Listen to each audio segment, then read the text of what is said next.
Everyone, welcome to the channel. Today we are going to talk about something that affects all of us every single day. Production. Don't worry, I'll make it super simple and interesting. So let's get started. So what is production?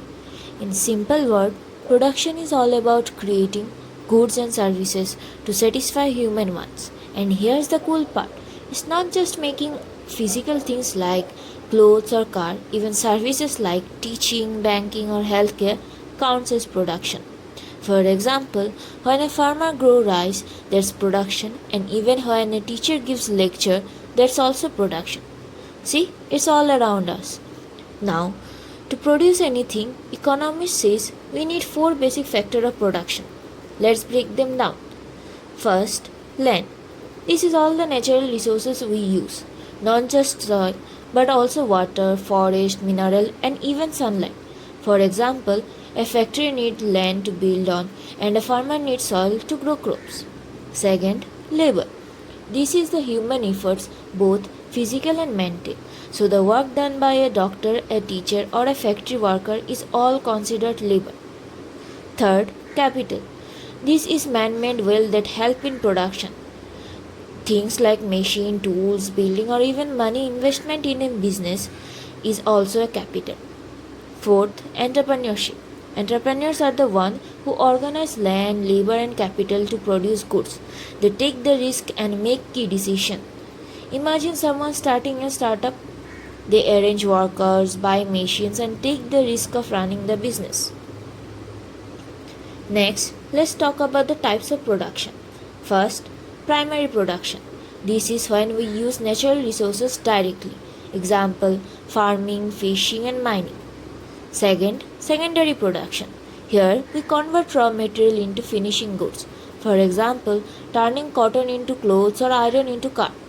Third, tertiary production. This is all about services that supports primary and secondary production, like transport, banking, communication, or education. In real life, these are all connected. A farmer grows wheat, a primary production, a mill turns into a flour, secondary, and a bakery sells bread with delivery help, tertiary. Cool, right? Now, importance of production. It satisfies human wants, it generates income and employment, it leads to economic growth and it improves our living standard.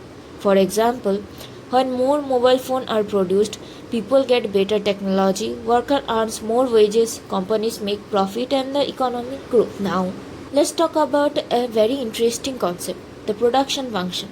Don't worry, it's not scary, it's just a way to show how inputs like labor and capital combine to give output.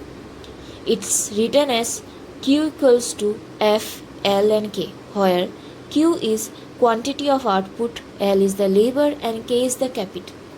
Basically, it tells us how much output we can get by using different combination of labor and capital. And yes, we can also include land, raw material and entrepreneurship in a broader sense.